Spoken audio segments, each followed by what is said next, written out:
J'ai réalisé il y a un bon moment qu'en fait les gens n'achetaient pas X ou Y pour les fonctionnalités qu'ils peuvent trouver dans un produit, dans une start-up, même dans une formation par exemple. En fait, ils achètent parce qu'ils ont pris conscience que ce qu'ils ont en face d'eux, c'était réellement ce dont ils ont besoin. Et dans l'épisode d'aujourd'hui, on va voir comment est-ce qu'on peut opérer cette transformation auprès de vos utilisateurs.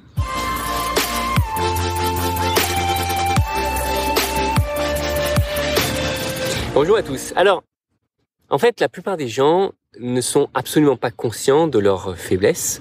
Ils ressentent par contre la peine et la douleur de ne pas savoir faire quelque chose ou ne pas arriver à faire quelque chose.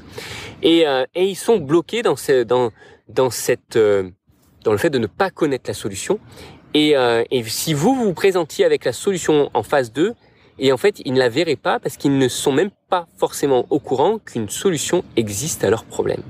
Et c'est là où le positionnement, quand on a un projet un peu innovant ou un positionnement un peu innovant, est assez compliqué parce que finalement, on a tellement d'avance sur nos utilisateurs que on a du mal à leur faire comprendre que ce que l'on a à leur offrir, c'est ce qu'il y a de mieux pour eux.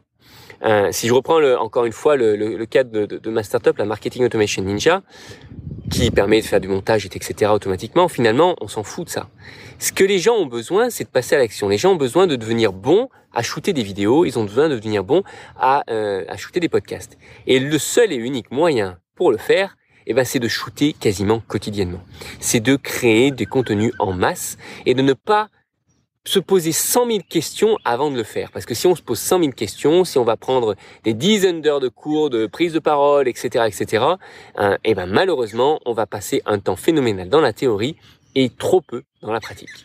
Or, ce dont on a besoin, c'est de passer à l'action, etc. Et ça, c'est vraiment le changement de paradigme qu'il faut que j'arrive à faire opérer auprès de nos utilisateurs qui comprennent réellement, qui prennent conscience que ce dont ils ont besoin, c'est juste de passer à l'action et c'est pas de faire de l'édition vidéo ou de couper leur vidéo s'ils ont bafouillé en plein milieu, etc. On s'en fout. Là, ce qui est vraiment important, c'est de produire.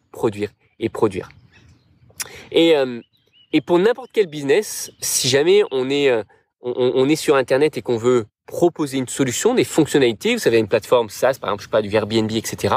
Il faut pas chercher à dire, vous allez pouvoir louer l'appartement de votre voisin ou l'appartement de quelqu'un. Non. On va chercher à faire rêver les gens. On va chercher, alors je sais plus en tête la baseline qui est sur Airbnb, mais je vous invite à la vérifier. Ça va faire rêver, ça va être une baseline qui va dire découvrez le monde ou quelque chose qui est inspirant, qui va vraiment cibler le besoin de la personne et une difficulté qu'elle a, et peut-être la fait qu'elle a envie à un moment donné de changer d'air, simplement. Et après, le fait qu'on puisse trouver un appartement, etc., ça c'est accessoire, c'est juste un moyen.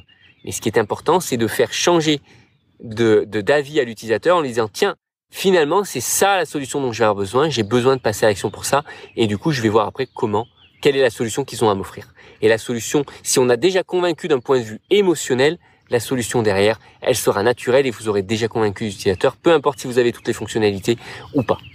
Donc, finalement, mieux décrire le problème de nos utilisateurs, mieux décrire ce qu'ils ressentent et finalement dans quel état ils sont, c'est pas le seul peut-être, mais en tout cas le meilleur moyen de mon point de vue d'ensuite introduire votre produit et de présenter comment votre produit va régler réellement ce problème-là.